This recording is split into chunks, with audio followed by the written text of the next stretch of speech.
Hi, I'm Professor Beck Strah. And I'm Professor Eric Bronson. And I'm Vik Chopra from Concrete Mama, and this is Prison Breakdown. 2, 3, break! Hate to spoil his fun, but we're gonna bust out of here. 2, 3, break! I'm locked in here with you. You're locked in here with me. 2, 3, break! I can honestly say I'm a changed man. No danger to society here. God's honest truth. 2, 3, break! I'm not leaving this cell. I'll get out my way. The right way. 2, 3, break! Ahoy, dudes and dear listeners. Welcome back to another episode of Prison Breakdown. Today, my friends, we are joined by a very special guest, Vik Chopra from Concrete Mama.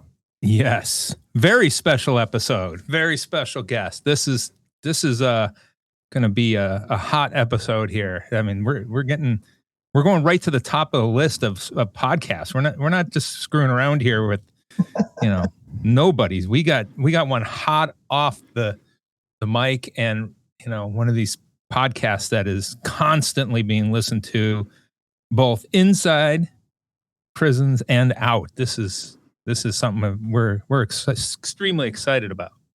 We got a barn burner. Now, let's address this incredible connection. Vik, when we met, you and I stumbled upon this in conversation just casually. I was working as a corrections officer at Snohomish County Jail from 2012 to 2014. Mm-hmm. You were incarcerated there at the same time, and following your stay, you end up at Washington State Penitentiary for 5 years. Now we're both out here making podcasts on prisons and jails and coming at the topic from these different angles. And it's incredible to see the success that you've had. You have one of the top downloaded podcasts. I believe you've hit the number 2 spot on Apple Podcasts documentary category for Concrete Mama, and it has gone up to number 14 in top podcast series. And this guy got a feature on the front page of the Seattle Times. Also, currently a 7-page spread in Seattle Magazine as well, if you guys want to. Yes. Yo. Yes. Congratulations, my guy. Thank you. Just had to give a shout out to Seattle Magazine. It's still on newsstands for the next couple of weeks. It's the May-June issue, so that's pretty incredible. But yeah, we were the day we launched Concrete Mama last year. We made the front page headlining story of the Seattle Times, which is pretty incredible. All the media that we've gotten is pretty incredible. So we got Seattle Times. We were featured on KUOW. King 5 did Evening Magazine on King 5 did a full piece on us and actually came out to the penitentiary. The Walla Walla Union Bulletin, obviously, and then now Seattle Magazine. So it's I'm very, very grateful. I never take any of that for granted.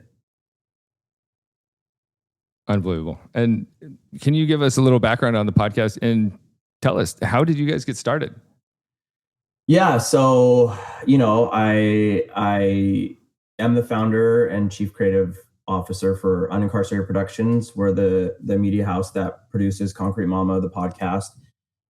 As Beck said, I was incarcerated in the Washington prison system for 5 years and founded Unincarcerated in 2018 when I was released. And so, building up Unincarcerated Productions over 8 years, I'm sure we can get into that later if it comes up. But we really have focused on shifting the narrative around the justice impacted community through storytelling and different forms of media, whether it's film, podcast, television, you name it. And so Concrete Mama, the podcast, came about in 2023. I was invited back inside the Washington State Penitentiary to be the keynote speaker for the graduation ceremonies that they hold for all of the educational programs at the prison and all the complexes and all the units. So they held 5. And so I spoke at a majority of them. And when I was at the one for the West Complex, it's called, particularly the South Complex, the medium security unit, we were approached by his name was Irish Lynn Clark or Lynn Irish. Anyway, the facilities or the programming manager, who the gentleman in charge of programming, was like, "Hey, we have tried to get this like radio show podcast off the ground. Didn't really work out. Also, Washington State DOC at the headquarters from the state level was interested in starting something after the superintendent of Washington State DOC at the time, her name was Cheryl Strange, was really into progressive programming. So it's kind of this perfect storm, the perfect time to do this. We have been wanting to do education and just different types of programming at WSP as well. My CEO of Unincarcerated, her name's Rachel Check. She actually grew up in Walla Walla, is very ingrained within the community. And, you know, she had brought me back to the town for the very first time. I never even visited Walla Walla except as a prisoner. So I had no intention of going back there once I left. But what would you? She joined Unincarcerated pretty early on, and she was like, I want to take you back. I want to show you like the real side of Walla Walla. And, you know, after falling in love with the town and really wanting to go back and do work inside prisons, it was just the perfect time for this to happen. So it was about a 2-year process of pitching the idea, getting clearances, contracts with state level. There's a lot of red tape, obviously, when it comes to working with DOC, safety and security, blah, blah, blah. And after about 2 years, we had our cohort inside and we started recording. And then we were able to release season 1 of Concrete Mama last year. I think we dropped our prologue for season 1 on February 28th, 2025. And that was the start of it all. Incredible. And when, out of curiosity, like when you guys land on the front page of the Seattle Times, the podcast first drops, they included photos of this whiteboard on there, and it looked like this loose outline of topics. Can you tell us about how you and your co-hosts sit down and workshop these ideas for, like, what are you going to cover? Yeah, I mean, it's very much a cohesive effort, right? Like season 1 was interesting because we kind of didn't know what the fuck we were going to do, to be honest. Yeah. We're like, okay, like, what do we want to say? How do we want to say it? I mean, we're obviously big fans of Ear Hustle, which is like the gold standard first prison podcast that was released out of San Quentin that just blew up, and, you know, they really set the blueprint. But we wanted to really set ourselves apart from Ear Hustle as well. I mean, they were inspirations, and now we've worked with them, but we wanted to, I don't know, just do something different and create a specific voice and story. And so I think with the team, what came about, I think Rachel was really interested in the dynamic between DeMar and Anthony, right? Because we knew Anthony was going to be getting released on clemency. When we started recording, we knew his clemency had been approved already. And so we wanted to follow that journey, and we wanted that to be sort of like the crux of season 1, right? And then this separation of them. So tracking DeMar without him, and then tracking Anthony as he got out and his release, right? So that's you'll hear Anthony's like first Christmas home. I think it's in episode 2. It's called Welcome Home, Baby. I think that's the name of it. And so that was, you know, he actually brought his mic back to his family's home and did interviews with them, and we had this really beautiful soundscape of coming home for Christmas and him being able to tell that story, and then, you know, juxtaposed with DeMar being away from him. And then we knew we wanted to do origin stories too. You know, there's a life and times of DeMar Nelson for Stephen Red Edwards, our historian and just badass. His is called Dee Dee.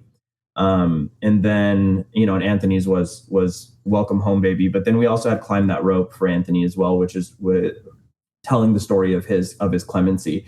So we sort of had those tent poles, and then we pieced in different other topics for that.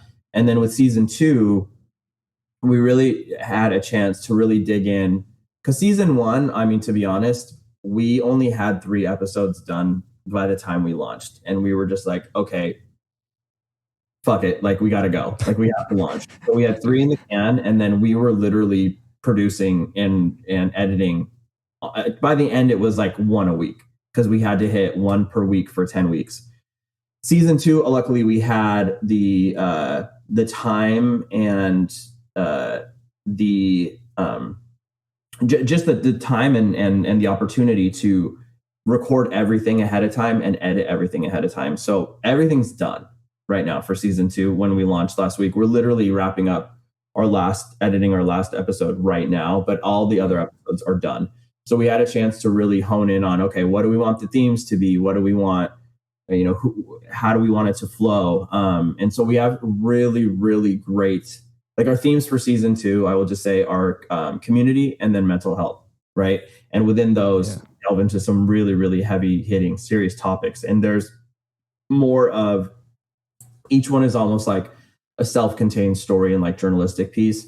But we have an episode about solitary confinement that's really brutal. We have an episode about addiction.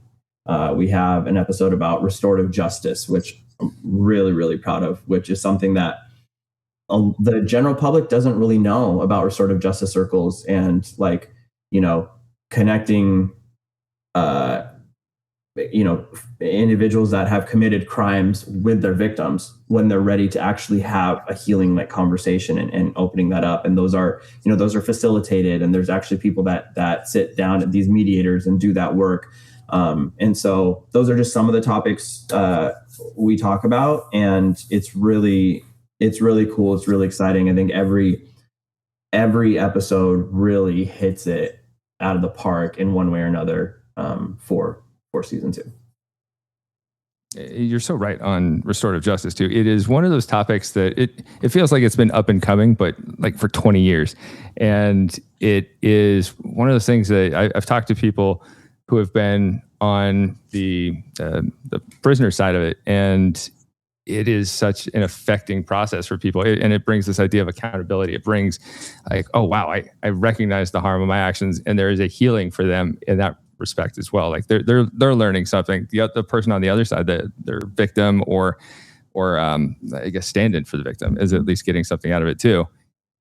It's an everybody wins process that we don't promote enough in society. No, and I think it's still very controversial too, right? Understandably as well. And I never want to take away from somebody that has been the victim of a crime, right? Like that is a serious thing that needs to be handled with a lot of care. Because also, some crimes are just horrendous, right? And so we never want to take away from that. At the same time, like, not everybody's a fucking Ted Bundy, right? And not everybody's a serial killer. Not everybody does these horrific things. They are very isolated, right? I mean, they happen, yes.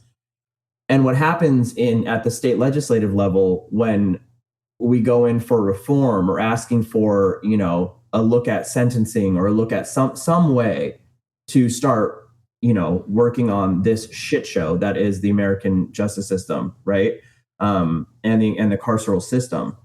Always the only thing that gets brought up is like, what if we did this for Ted Bundy, or what if we did this for Richard Ramirez, for this or that? Well, and it doesn't make sense. But what I think restorative justice does, it allows a way to provide healing and a humanity, restoring humanity, right? Yes. Because a majority of people that commit crimes, all of them come from a lot of trauma, and come from a lot of times these crimes are committed because they don't have access to resources, or it's done out of a moment of desperation, right? Or if they commit a crime against a human, like a physical crime, it's because they were abused or that, something happened to them. And I don't want to take away from what they did to that victim 100%.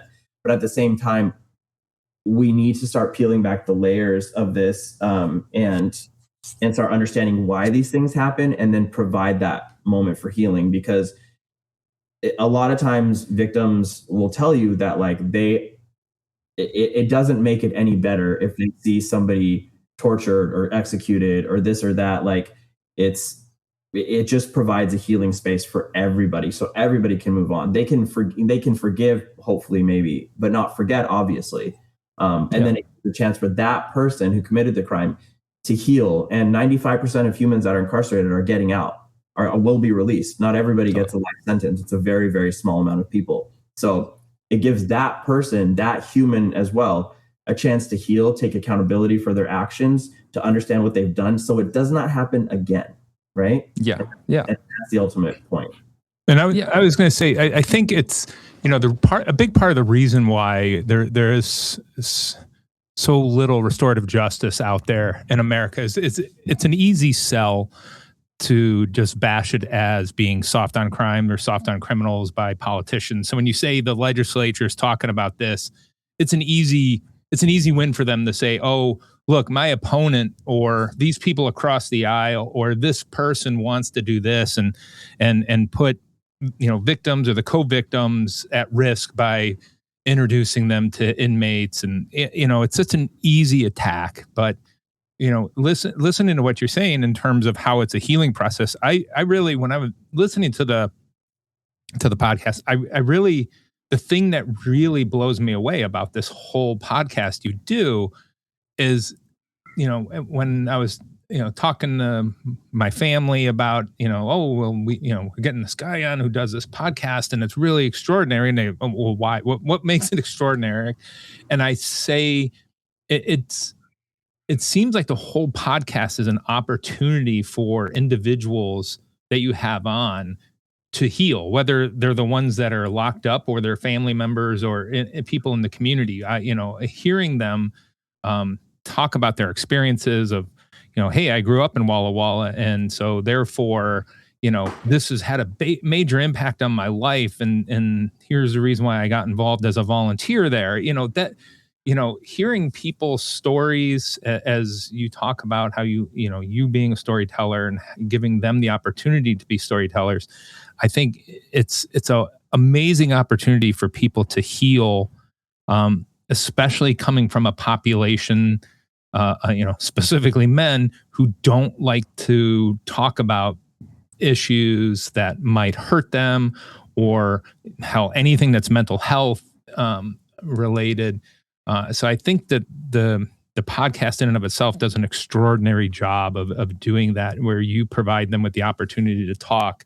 And it is a healing process that these individuals go through while they're on the, an episode or two. Thank you. I appreciate that. And it's, I want to address two things to what you just said. One, yes, mainly men right now, but we are bringing more female voices onto the podcast this season and hopefully moving forward as well. And I just want to state that justice impacted women identifying humans are really the most underrepresented, I feel like. Right. Yeah, definitely. So I want to say that as well. And we are so trying to bring more female voices onto Concrete Mama because I think it's so important. I mean, yes, we mainly operate out of the Washington State Penitentiary, which is a men's prison. But we have some female voices from California on this season as well that I was able to interview down here as well in a difficulty post-incarceration episode. And so I just want to name that as well. We're very, very much aware. And I really, really think it's so important to have that perspective because it's a whole different system. Second, it's funny because I think people can just write off. And I mean, honestly, if I didn't go through what I went through, I might not be really interested in what we're doing, or, we've coined this term justice media. Right. But, the stories that we tell aren't for everyone, but they are for anyone. Right. And I think when people listen, I think we do a really sick, dope job of storytelling, right? Yeah, you do. Hell yeah. We put it in a way that makes it very easy to consume for anybody. I mean, I wanted to not just, this is a podcast for anybody, right? That wants to hear some really cool stories. They just happen to take place. A majority of them take place in prison, right? Or from people that have done time. But also for my own healing journey, when I was incarcerated, there were several ways in which I healed myself. One was physically, through physical fitness and transforming my body. One was, spiritually, really pursuing a path of energy healing meditation. And that's a path I still walk to this day. I meditate every day and do breath work. And I'm a very woo-woo guy. And then another way was through creativity and through arts and writing and going back to screenwriting or just expressing myself, right? And that's something I had to do on my own. There wasn't really an opportunity to do that there, but that was a huge part of my healing. And so being able to go back in, especially into the institution that housed me, where I lived for many years, and to give that same opportunity, or at least be part of a program that gives them that opportunity. It's not all me. I mean, I have a great team. It's my team. We're all incredible, and it's fully a group effort to do this, both inside and outside the prison, right? We have our unincarcerated team, but then we have our hosts and producers inside, and then we have like our cohorts that work at the prison, that are prison staff, specifically Chris McGill and Josh Lancaster, who run the Sustainable Practices Lab, where our podcast studio is housed, and we could not do this without them. And then also the superintendent, Rob Jackson. He's actually incredible, and gives us a lot of opportunities, and we'll pitch ideas, and he says yes a lot more times than he says no, which is great. He let us throw a whole friggin' film festival inside the prison one day, which was dope as well. It's shocking to me that you're able to do it. It's just shocking. And it came from hard ass work, and also showing that like we work, like we're not antagonizing the system, right? We do want to change it, but like in order to provide these opportunities where we're not doing any like gotcha pieces or that, this or that, you know what I mean? Like we want to tell the stories of the humans inside and give them that opportunity. And yes, we address real issues within the system, but we can't affect change at this moment and really, really start changing the way things run by just going against it, right? By going against it and antagonizing. And, we have to work within the system right now to change it. And so in this small little way that we're able to do, because if we fuck up, then they lose the guys inside who we're doing this for, then they lose the opportunity to do this. Right. So then it's like, who are we really helping? And some people might argue against our methods and how we do it, but I'm like, well, we're changing lives. We're literally having transformational moments in real time as we're teaching them podcasting, screenwriting, filmmaking. Right. We did a 4-day filmmaking intensive where our incarcerated screenwriting students wrote a short film, and we went in with professional cinema gear and we taught them how to make the film, and we made the film with them in 4 days in the prison. And that's incredible. I got to see it too. Yeah, it was dope. Yeah, thank you. Yeah. We showed it at Seattle U. Yeah. They screened it when I met Beck at Seattle U during an event there, and it's cool to see them come together and like writing it, directing it, filming it, and just making a product happen like that is incredible. Yeah, making it itself is hard enough, but making it in prison too, I think we it was great. It was super fun. I think I was just going to say this relates to what the three of us bozos just did recently, where we went up to Mass and had lunch at the restaurant where the inmates make the food for anybody in the public that wants to try it. You're offering individuals that are incarcerated an opportunity to learn a skill that translates to the outside, world. And the ones, they're learning these skills, tech skills, podcasting, whatever it might be. But I think one of the bigger things is, and this is consistently brought up in your podcast, is when people are first incarcerated and they have that rage in them and they're scared, getting people to talk about their feelings and process through their mental health is such a healthy thing for them to do. And they're doing it without even knowing that that's, I'm sure when you get them to start talking about, their experiences, they're not thinking, hey, this is great for my mental health to sit here and talk about, what the hell I've been experiencing and the fear when I was on that bus. But they're getting through that on their own and realize it on down the line. And you all, you and Red, you've come to that realization about how healthy this is for you to talk about these things and to have a friend in there that you can talk to. And so that's one of the things I think that, they're learning these skills about how to work on a movie, how to do a podcast, but they're also learning the skills about being able to talk about their feelings, because that is a skill. Oh, 100%. And that was something we really pushed for with them when we first started working with Damar and Red and Anthony. And then we had another gentleman by the name of Cambo, who was one of our original hosts too. He's very briefly in season 1. And then unfortunately, some issues happened, as it is prison, and he wasn't able to work in SPL anymore. But I am a firm believer, and my tenet for anything, especially with what we do with Concrete Mama, is that I always want everybody to be vulnerable and authentic. Vulnerability and authenticity, I believe, and I've read this too. It's like, they always say love is like the highest vibrational love. The emotion of love has like the highest vibrational frequency.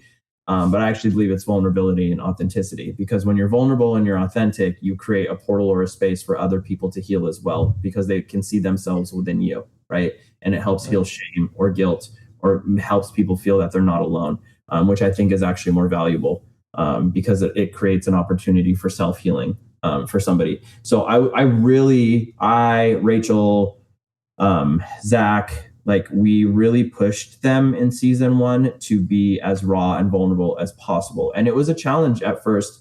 Nothing crazy, but like there was some like hesitation, or like, I don't know, or how do I do this, or, this or that. And, the more we recorded and the more they talked, the more open they became. And then it started to click, and they started to get it, even in season 2, for myself, I didn't realize, like, because I was pretty raw in season 1 with just talking about my story, or like I have the whole chain bus story in my first time down, where it starts off, where I talk about, I rode the chain bus to prison with my partner, right? Or my ex now, but like somebody who I had a relationship with and ultimately became crime partners and did all the shit together with, but somebody that I had, like, that I was in a relationship with, and then we ended up riding the fucking chain bus to prison together, like shackled. Crazy twist. Yeah. Next to this person, right? Right. And so, but I realized I wasn't even necessarily being as vulnerable as I could. So, and it's actually going to be the final episode of season 2, where I really, really open up in a different way, because I found myself just going into like actor Vik voice, or like narrator or podcaster Vik, because I have a background of being as an actor, and also like an on-camera host. Like I did on-air hosting for PBS in Seattle for like, remember when they used to do PBS pledge drives. And so I used to be like on camera, doing that. And so it's an easy thing for me to like fall into. And so I've really pushed myself to be more vulnerable and like my authentic self in talking on the mic. And so I really think for everybody, that is such an opportunity for healing as well. And it's kind of like the medicine in the cupcake. Like you think, okay, well, they're like, oh, we get to do this cool thing and we get to make a podcast and blah, blah, blah. But it's actually, we're going to take you through a lot of like emotional intelligence training and like cognitive behavioral therapy and like all this stuff, right? Of like being super open, and it actually gives so much healing as well, which I think is really beautiful. Yeah. You're like tricking the audience into learning through a cool story. Yeah. Also with our host, we're tricking them into healing through podcasting, through storytelling. So yeah, I love that. And I'm curious. I want to go back for just a moment. You did mention the superintendent of the prison will say yes, no to the different topics. I'm curious what some of the topics are that they've just said we don't even want to touch this without any kind of. They haven't really, honestly. They've been really, everything we've pitched to them, pretty much they've okayed, and honestly, like, haven't really asked for many edits. And the only times they've really asked for edits, it's more like a safety and security thing, versus like anything that we're trying to talk about. Like some of the stuff that we've gotten approved for season 2, I was actually pretty surprised that there was not even a discussion. It was like, okay, no, this is approved. And I'm like, fucking great. Okay, cool. Because we really go there with some things of talking about the real experience, especially with addiction inside, addiction while incarcerated, mental health, the solitary stuff. It's pretty brutal. It's not easy to talk about, and solitary is still something that is practiced everywhere. And I mean, I'm a firm believer in abolishing solitary confinement. I think it's cruel and unusual, but they are making reforms to it at WSP as well. And so it's not solitary confinement in other states is like not the same as it is in Washington state. And we differentiate that as well. And they're doing a lot more reforms to not have it be so isolating, and start getting people out of there faster. And So because there's just so many issues with it. And so I actually, even on that episode, I interview this incredible professor. She's actually down here at UC Irvine, but she did a whole study at the Washington State Penitentiary on solitary confinement for years, and released all her findings. Her name's Dr. Kermit Ryder. And so, she talks very openly about this study and what she encountered as well. And so we get to share all of that information. Yeah, it seems any research that we've seen on solitary is lesson is stop using it, find a better way. And we're so uncreative and uninnovative just as the greater society that we don't lean into these other ideas, these alternative ideas. And now I want to talk a little bit about your incarceration experience. You do touch on it on the pod. And I want to know, do you have any specific experiences you haven't addressed on the podcast where you specific experiences where you learned the most during your time down, and what affected you most in terms of just life lessons and takeaways? Yeah. So I think the first big lesson I had to learn was surrender and acceptance. And I think that came from when I was still in Snohomish County Jail. There was just nothing I could do. There was just no fighting it. And I had to just, at first I didn't know what was going to happen. And then it was oh, do I want to, ask my family for help, for a lawyer or this or that, or and then it was just no, there's really nothing I can do. Because there's nothing for me to fight, because I wasn't going to fight. I was very guilty. Right. Not kind of guilty. It was like I said, they definitely threw a bunch of stuff in there that we didn't do. But at that point, I was just we can't. It was just such a massive case of identity theft. It's really funny because I say when we got sentenced, we made the front page headlining story of the Everett Herald for our sentencing. And then it was really a full circle moment for when we launched Concrete Mama, that we made the front page headlining story of the Seattle Times. So I'm it was really a full circle moment of one of the worst moments of my life and the worst thing I ever did to one of the best things I ever did. Right. And to have those touch points, right. To be yeah, that's something that happened that I did, but it's not representative of who I am. And I used the 5 years to rebuild myself, and then to also use it to be the most successful version of myself. So yeah, there was just no fighting it. And then when we finally found out what all the charges were, just how many charges of identity theft there were, and then that the prosecution, they were asking for an exceptional sentence above the standard sentencing range, which is insane considering we were all first time felons or whatnot. And I was looking at 5 to 7 years standard sentencing range, 63 to 84 months. And in Washington State, there's no parole. So you just do your time, right. And then you'll get a good portion of people will get a third off for what they call good time or good behavior. Some will get less if they have violent charges or whatever. It's a whole structured system, which I think needs to be reformed as well. But anyway, so they were asking for 10 years. They were asking for 120 months when the high point was 84. That was crazy. So that I was okay, there's nothing I can do. It really shocked me at first. And then I was just okay, there's really nothing I can do. If it happens, it happens, and I have to accept it. And I have to do whatever time they're going to give me. There's no getting out of this. There's no fighting it. Right. So I can sit here and be anxious and depressed or whatnot, or I can just start figuring out how to live my life moving forward. And then that helped me commit to sobriety. I just recently celebrated 13 years of sobriety in March. My arrest date was March 28th, 2013. And then March 29th is my clean and sober date. So I never used again. Right. And committed to that. And that was a process. That's great work. Congratulations. Thank you. I'm pretty proud of myself for that. Yeah, you should be. But yeah, so that is just surrendering to what may come. Because I know that the universe, God, creator, source, whatever you want to call it, was going to have my back, and I affirm my belief in that. And so I knew, and I'm a firm believer that everything happens for a reason. So I had to just be okay, this was meant to happen to me. So I have to accept it and figure out how can I make the most of this and the best of this. Right. And I tried to see it as an opportunity, even if it was one of the worst things that could ever happen to you. I'm like, okay, well, there's a reason. And I did it. Nobody else did it. Nobody else chose to use those drugs. Nobody else chose to commit those crimes, right?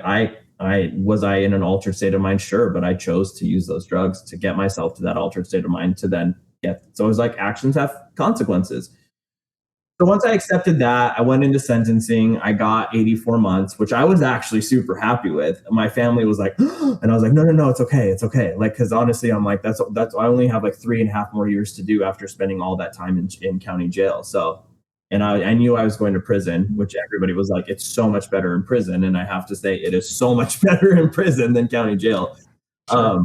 And so that actually made me grateful to go to prison. And so when I got to Shelton, which is a classification prison in Washington State, it was summertime. It was like August 14th, I think, 2014. I remember I stepped off the chain bus and it was sunny. I got to get yard that day. I got to walk out in the sun for the first time in 16.5 months. It was like a fucking rebirth. And we had music in our cell. And like, it was just, I don't know. It put me in the state of like, just like so much gratitude for where I was now. Like, it really set me up in a good headspace moving forward to do the rest of my time.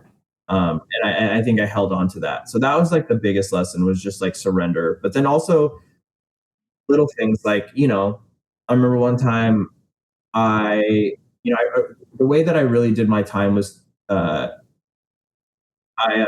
I dedicated my time to like physical fitness and working out and lifting weights and learning how to do that in addition to everything else. But by working on myself physically and like seeing a transformation physically and like getting bigger, putting on muscle, it created this habit of like small victories that I would start to recognize in other places in my life. And then I remember one time I was walking out of the gym at WSP and there was a sign on the corkboard. It was like, life is 10% what happens to you and 90% how you respond to it. Right. And it's like, and that really was a huge, like profound moment where it just reiterated, like, it's like, life is all about perspective, and it's all about like, I mean, you can't control what happens to you, but you can control how you respond to things. Right. And it's ultimately, you're in charge of your state of mind. I mean, if you become the victim of something, right, like that's one thing, you need to heal from that, and that's not your fault. But then it's like, how do you move forward from that, as well as ultimately your healing's up to you.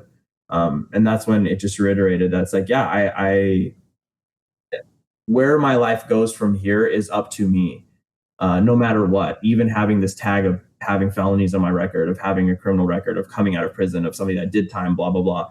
I'm like, that's going to be up to me to decide. Nobody else is going to decide that. And I fully believe that I'm in charge of my own destiny, and that everybody is. And I don't believe in limitations, and I don't limit myself even to this day, with having done time and like having this tag. I'm like, well, I'm going to flip the script on that, and I'm not going to let it define me. And I'm actually going to use it as a strength. So yeah, I would say those are some of the biggest lessons for me. So one of the things I was wondering, because you seem, when you talk about this in the podcast where you're, hey, I'm happy to be going to prison almost, because you're getting out of the jail. I just wondered how you felt about, I know Washington doesn't have a massive number of prisons, but how did you feel about being sent from the assessment center to Walla Walla? I mean, that, I'm on the East Coast. I've been as far west as Texas, but as you talk about it, everybody knows Walla Walla. Everybody knows Washington State Penitentiary. It's one of the infamous prisons throughout the United States. And here you are being sent there. How did you feel about that being the prison you were going to?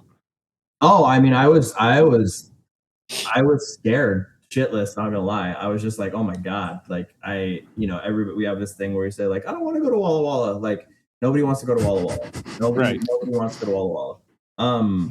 But when I got there, and it was a hellish chain bus ride. Oh my God, it was awful. It's like 8 hours in shackles.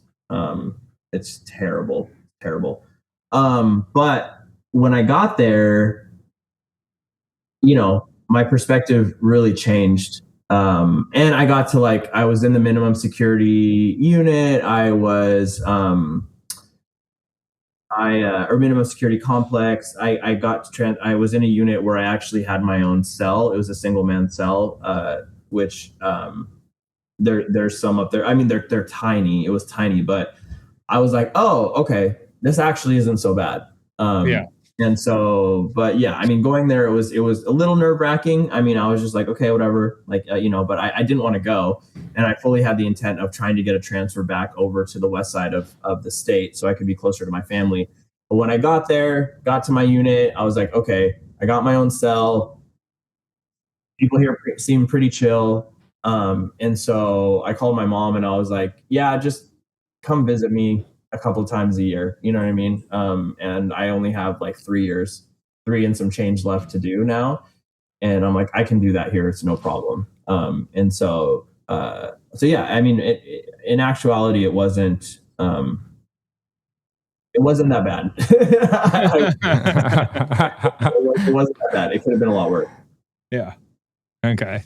Yeah, the mythologizing around Walla Walla maybe Right. maybe made it scarier and worse than you thought it might be. For sure. And I mean, like I said, I was at a minimum security custody level. I can't say, I don't know what close custody is like. Do you know what I mean? Yeah. I don't know what some medium security units are like. I can just go off of what my experience was. I know they're a lot more tough. I know there's a lot more politicking going on there.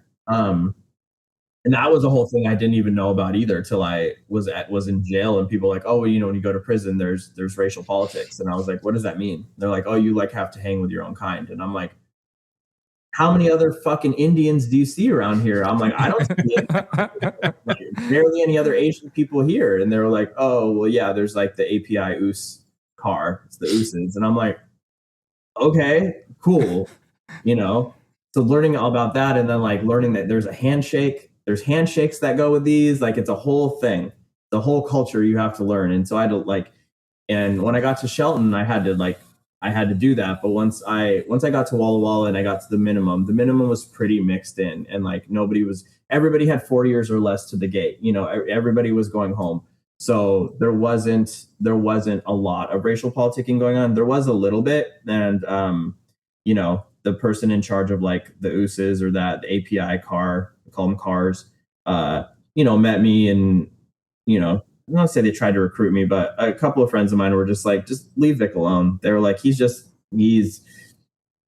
I'm like, bro, I'm in my 30s. I'm gay. I don't give a shit. You know what I mean? I'm like, I just, I'm like, I got 3 years left. I'm just going to just chill and work out. I'm like, I don't know what you guys want, and everybody just left me alone. And then I was just able to make my own friends. I had friends from different races. I just talked to whoever I wanted to, which I feel really lucky that I was able to do, because that's not always the case in a majority of places. There's heavy racial politicking going on. And so yeah, that's another thing that I'm really, really grateful for my experience. Oh yeah. And on the podcast, you and the others will often go into the impact of peer support in a prison and how important that community is. Did you have any specific experiences that you found transformative where you were supported by your peers while you were incarcerated, and maybe you didn't expect it to happen, but you were buoyed by this and you found some kind of peace and support in the process? Yeah, I mean, I found community kind of wherever I was, right? Even in jail too. I mean, I'm a pretty social guy. I don't know. I'm a smart guy. I'm very socially adept. I don't know. I'm very emotionally intelligent. So, I was able to just sort of adapt, but also be myself and just, I don't know. I was just sort of myself, and I make friends easily. So I just was. Even within those environments, I made friends. I will say, I literally just telling some of my other friends about this. I will say how with the notoriety of my case, definitely helped me in that environment. I'm not saying I'm not saying it's good by any means, like in a regular setting, but I will say, because when we were arrested, like we were on the news. And then also when, and Beck, you know this, so like in Snohomish County Jail, when you get called down to court for arraignment, as an incarcerated person, you get called down to court, in batches, right? So they call down a bunch of people and you have to go down before a judge, and there's just like rows of us, and you just like have to come up with some random public defender that's like, you just need to plead not guilty right now, and then we'll tell you more later. And you have no idea what's going on, blah, blah, blah. The conveyor belt. It's conveyor belt. It's so discombobulating. It's really fucked up in so many different ways. And like I was like detoxing too, right? Like off of heroin and meth. And like I felt like, anyway, but what boded well for me was guys in my unit came down, and as I'm going up, getting all these identity theft charges and fraud charges stacked against me, the prosecutor's like, you know, I mean, blowing it way out of proportion, I will say, but from a criminal mindset, they made me sound like a pretty like a big deal. You know, they're like the most unprecedented identity theft case we've ever seen, like super sophisticated, multiple crime rings, blah, blah, blah, blah, blah, saying all this stuff. And everybody's just looking at me like, it's kind of like this guy. So I'd go back up to my unit and guys would be like, bro, dude, this guy, you know, blah, blah, blah. Like this guy did all this stuff. And people are like, you need to teach me. Can you teach me how to do this? Can you teach me how to make IDs? Can you teach me how to do this? Blah, blah, blah. And I'm not saying any of that's good. It's not. I mean, it's not. But within a criminal setting of jail or prison, it gives you respect. So I earned respect really fast, even being an openly gay, skinny at the time brown dude, right? That was just like whatever. But guys were like, yo, that guy's a big deal. That guy can do some shit. That guy, you know what I mean? Like, so I got respect really fast.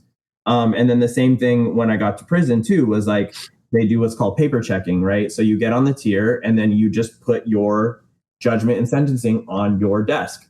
And it's like, it's basically to say like, you're not a sex offender or you're not a rapist, right? It's a whole thing with prison politics. That's a whole other conversation I could get into, and about a lot of work that I've had to do on myself to believe in redemption for anybody. That's a whole other topic. But at the time, it's like you don't associate with those kinds of people. That's kind of like criminal code in prison. And so people get paper checked. So you put your judgment and sentencing down and guys will just come up and I'm like, yeah, paperwork's right there. So they would look at my judgment and sentencing and they would see like all these offenses of like fraud and identity theft and stuff. And they were like, damn, okay. You know what I mean? And so, so I think, you know, being somebody that's not physically violent, that's never been in a physical fight, that is not adept at defending myself physically, or having to do that if the situation arose, it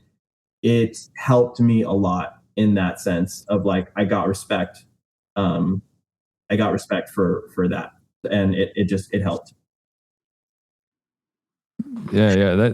That's incredible. Now I want to steer the discussion back toward the podcast. And can you tell us what to expect, what you're most excited about in the second season, and give us a little tease?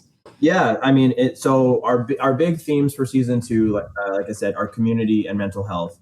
We really wanted to talk a lot about like both the community inside the prison and the community of Walla Walla, and bringing people, you know, inside.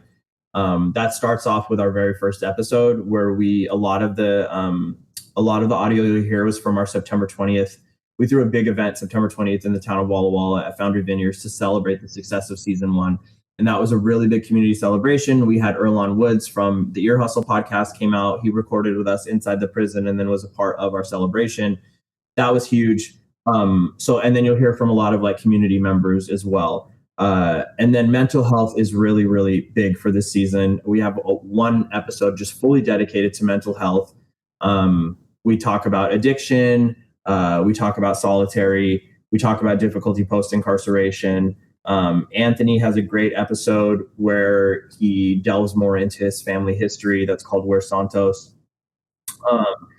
And you'll still get what, you know, I think what we have become known for with Concrete Mama is really unique, innovative storytelling, really great music, really great soundscape and sound design, and just really compelling stories. And so we're really excited. We have a really, I don't know if I'm allowed to say this or not, but we have a really, really cool bonus episode we have with the Attorney General of Washington State, Nick Brown, which was really cool. He was a fan of the podcast, and he came out and recorded with Damar and Red, which is really, really dope.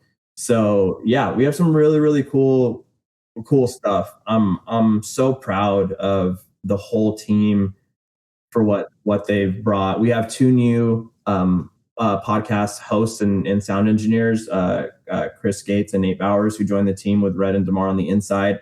You'll hear their voices, parts of their stories. Chris has some really powerful pieces in the mental health episode. You'll hear Megan, who was started out with just doing social media for us, but she's an amazing, badass filmmaker in her own right. And so she has done more producing this season, and then you'll hear her voice on the season as well. Rachel has a really powerful piece. We're in the restorative justice episode with Chris. I mean, there's just so much stuff. We do in our addiction episode. We run it like an AA meeting, which is really cool. So it's sound design like you're in a recovery meeting, which is really, really, I thought was a really unique way. We delve more into Damar and Nessa's love story. We have that whole piece is about parenting from prison, which is really, really powerful as well. And so not only do we have a really unique way of sharing Damar and Nessa's story and them being co-parents while Damar is incarcerated, raising their amazing son Avanye, but we have pieces with other incarcerated parents and their kids. That's very powerful. I don't know. Every episode this season, I think, is just fucking sick, and it really hits it out of the park. And we're actually going to be applying, I think, for some awards for some of these, or at least getting our hat in the ring for some, because we think we're really, really, really proud of it. So, yeah, as you absolutely should be. Yeah. And we will put a link to the show in the notes for this episode. And Vic, where can listeners, volunteers, and supporters reach out to contact you if they want to get involved with the pod, or even just to say, hey, we appreciate what you're doing? Yeah, I mean, Concrete Mama is available everywhere you get your podcast. You can listen to it anywhere, whether it's Apple, Spotify, Google, everywhere. If you want to reach out to us, you can reach out to us on social media. We're at Unincarcerated Productions on both Instagram and Facebook and LinkedIn. Or you could just email us. Also follow us on all social media, please. That would be amazing. Unincarcerated Productions. And then you can just reach out at info@unincarcerated.com. info@unincarcerated.com. Shoot us a message with questions, comments, feedback on the podcast, show ideas, anything. They can reach out. Awesome. And finally, I want to say, dude, Vic has the most insane abs in the business here. Can you just tell us a little about your self-care routine for aspiring? I mean, Oh, good. We got a question he was not prepared for. He's all podcast. Let me tell you about my story. Let me tell you about this experience on the bus. Let me tell you about why I'm doing it. And then you throw one at him. Boy, he was not for no notes for Get that. it with the left hook. Yeah, boom. I do CrossFit, and I do CrossFit. So being an addict in recovery, it's kind of like a lot of us in recovery will always say we just replace one addiction for another with just something that's healthy, right? And so for me, it was definitely fitness. And then I was just a weightlifter in prison. I learned a lot on the inside. I really went to guys for advice and to mentor me, and I really learned a lot about weightlifting. I actually still have handwritten journals of all my workouts from prison, basically all my sets, all my reps, every lift I did. I keep them as a token of just like my progress. But when I got out, I was just joined like LA Fitness and then Golds. And I was doing that for a few months, and then a buddy of mine was like, "Hey, I think you should try CrossFit. You'd really like it." And I was like, "Okay, it's really intimidating, but I'll try it." And then I did one workout, and I was like, "Okay, I'm hooked. Like, I love it." So I've been doing CrossFit for 8 years, and that's the fitness part of it, right? Or at least the movement. I think movement's really intrinsic to healing and being grounded for anybody, but it's one of the ways that I stay sober. But the abs themselves too also come from eating healthy, right? I was gonna say I've been CrossFit was something, but I've got a couple of kegs around my waistline. Yeah. It's all about having the proper discipline to eat right. Yeah, we got the two sides of CrossFit here. You can crunches or toast bar, you can train and build your abs up all day, but like if you are not eating properly, and I mean, like it's a balance for me too. You know, like I'm not always at a calorie deficit. I'm not always eating clean. I love a burger and fries. I love pizza. I love to eat. We just went to the Cheesecake Factory last night, and I gorged myself before we went and saw Obsession. But I had to learn. It was like 2019. And I was just not seeing the progress that I wanted with my body when I got out. I thought, okay, cool. I'll have access to regular food again, blah, blah, blah. But with that as well, I had to learn about nutrition. So I learned about macros. I learned about, I didn't know what like protein, carbs, or fat really were, right? Or how you get that. I had to learn about your total daily energy expenditure, like how, your RMR, like your resting metabolic rate, right? You're basically, your body burns a certain amount of calories just existing, right? And so if you want to, there's two phases kind of like improving your body. Like if you want to build muscle first, you need to be at a calorie surplus, meaning you need to be eating more calories than your body is burning any per day, right? And I mean, for layman's terms, you want to eat a lot more than you eat more calories than your body burns, and you want to eat, you want to lift heavy, and you want to eat a ton of protein, right? Basically 1 gram of protein per body pound. I mean, that should just be standard, and it should be a little more if you're at a calorie surplus. But on the flip side, if you want your abs to start showing and you want to lose fat, you need to be at a calorie deficit. So basically, you need to eat less than your body. You need to eat less calories than your body burns. So that's how you just start losing fat. But at the same time, you want to retain as much muscle as possible, because when you are at a calorie deficit, you will lose muscle. So you need to still continue with resistance training, and then you need to eat enough protein to sustain the muscle that you have. Otherwise, your body will start cannibalizing muscle as well. And you will lose some muscle at a calorie deficit, right? So basically, I learned all of that, and then now it's just been a process of sort of maintaining, or if I put on a little bit of weight, like right now I've been in a cut for like, I don't know, 2 months or something, because I was traveling.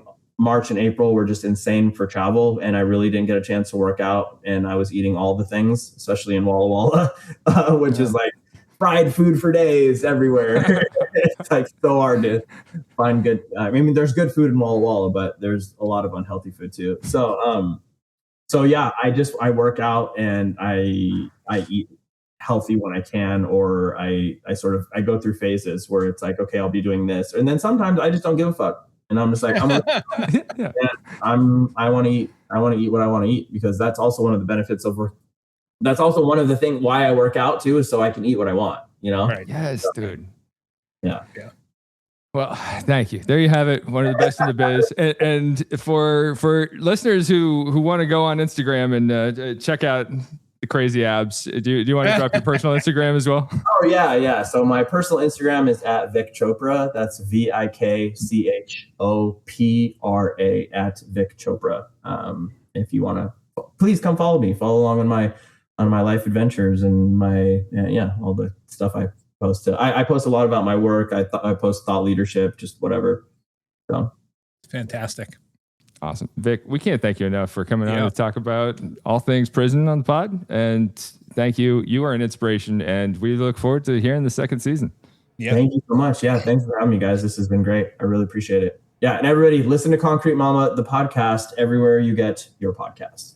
And that seems like a great place to say thank you to our lovely sponsor, Roger Williams University School of Justice Studies. Yeah, go Hawks. Go Hawks. Tell me about it. Oh, they've got such great degree and certificate and master's programs such as public administration, international relations, legal studies, sociology, political science, anthropology, forensic science.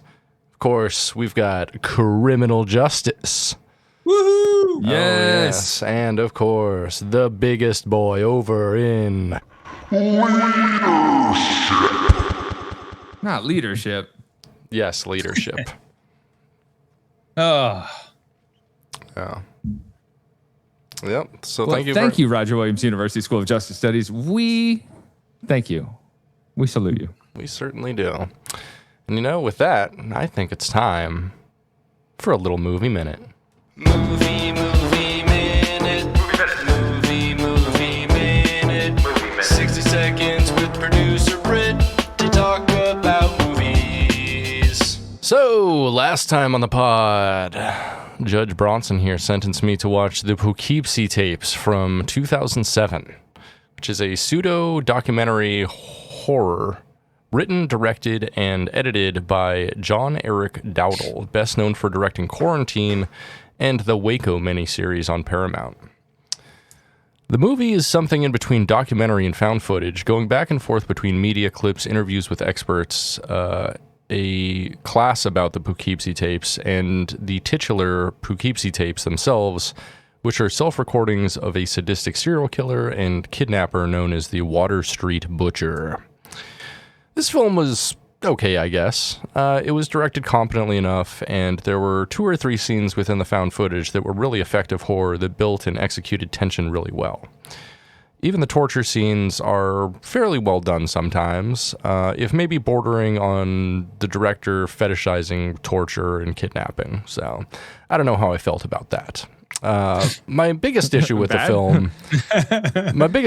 film was the acting. It was bad, and it took you out of the story pretty often. Just real community theater level stuff here. Not great. Altogether, I wouldn't recommend this to anybody but maybe the biggest found footage horror fans. Other than that, it's fairly dismissible. It's fine. It set out to do what it wanted to do just fine, but what it wanted to do wasn't that impressive. I'm going to give it 2 out of 5 soups. Oh, I thought you were going to give it at least a 2.5. I thought you were going to enjoy it a little bit more. I know the acting was awful, but it was so bad. It was so bad. Yeah. There were some moments there, though, that I was like, oh, this is okay. I like what they're going for, but then it would go back to like one of the documentary style things, and I'm like, oh, this acting is miserable. Was it like trying to ride that peak wave of like paranormal activity? Kinda, but yeah, it was on the tails of Blair Witch, right? a few years after. I mean, like 7 years after, but Yeah. So you got something to sentence me to next time. You bet I do. This movie, it's a theatrical release from 2013. Little film starring Sylvester Stallone and Arnold Schwarzenegger. Mm-hmm. It's called Escape Plan. All right. Prison Break movie, sounds like. It is. Yeah. Yes. This is the Prison Breakdown. Yeah. Great. Well, thanks. Well, I guess that about wraps it up. Thanks. I think we have to throw a switch here. Yeah. Well, first, one big extra thank you once again to Vik Chopra for being on the cast. Thank you, Vik. Go listen to Concrete Mama after you listen to this podcast. Make sure you keep listening to listen to my great ending theme song. If you enjoyed this podcast, please like, rate, and subscribe.